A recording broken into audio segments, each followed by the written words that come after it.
नमस्कार दोस्तों, आज हम सुनेंगे श्रीमद् भगवद गीता अध्याय 3 कर्म योग। यह अध्याय हमें सिखाता है कि जीवन में सबसे बड़ी पूजा क्या है। कई लोग सोचते हैं कि सिर्फ पूजा पाठ करने से सब ठीक हो जाएगा, लेकिन श्री कृष्ण कहते हैं कर्म के बिना कुछ नहीं बदलता। तो चलिए शुरू करते हैं गीता अध्याय 3 कर्म योग। अर्जुन श्री कृष्ण से पूछता है, हे जनार्दन, आप कहते हैं ज्ञान श्रेष्ठ है और फिर कहते हैं कर्म करो। अगर ज्ञान ही बड़ा है तो मुझे युद्ध जैसे कर्म में क्यों डाल रहे हो। अर्जुन की बात बिल्कुल सही थी, क्योंकि कई बार हम भी यही सोचते हैं, क्या छोड़ देना सही है या लड़ना सही है। श्री कृष्ण मुस्कुराते कहते हैं, अर्जुन, इस संसार में कोई भी व्यक्ति कर्म किए बिना रह नहीं सकता, एक पल के लिए भी नहीं, क्योंकि शरीर मन सांस सब कर्म कर रहे हैं। श्री कृष्ण कहते हैं, जो बाहर से कर्म छोड़ देता है लेकिन मन में इच्छाएं पालता है वह पाखंडी है। अर्जुन, कर्म तो करना ही पड़ेगा, लेकिन कर्म का तरीका बदल। कर्म कर पर फल की इच्छा मत कर। यही है निष्काम कर्म योग।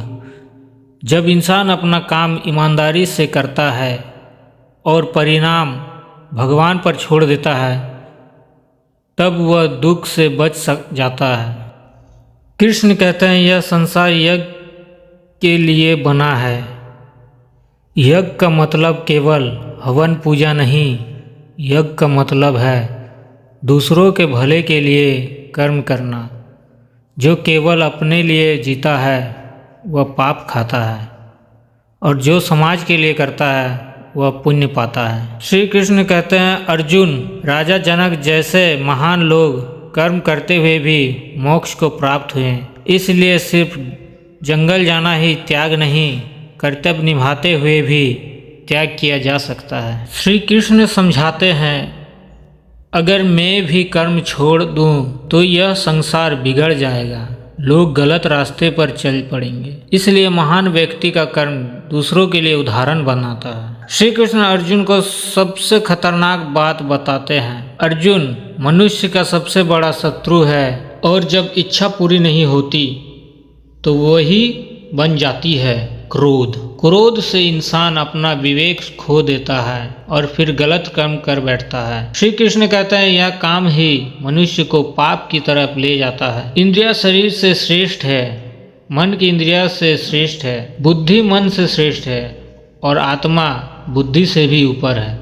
मतलब अगर बुद्धि मजबूत हो तो मन पर नियंत्रण हो जाता है, और जब मन नियंत्रण में हो तो काम क्रोध हार जाते हैं। दोस्तों, गीता अध्याय 3 हमें सिखाता है, कर्म किए बिना जीवन नहीं चलता। फल की इच्छा छोड़कर कर्म करो, दूसरों के भले के लिए काम करो।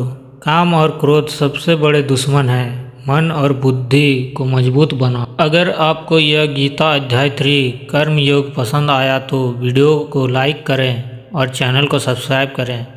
कमेंट में लिखिए ओम नमः भगवते वासुदेवाय। अगले भाग में हम सुनेंगे गीता अध्याय 4 ज्ञान कर्म संन्यास योग।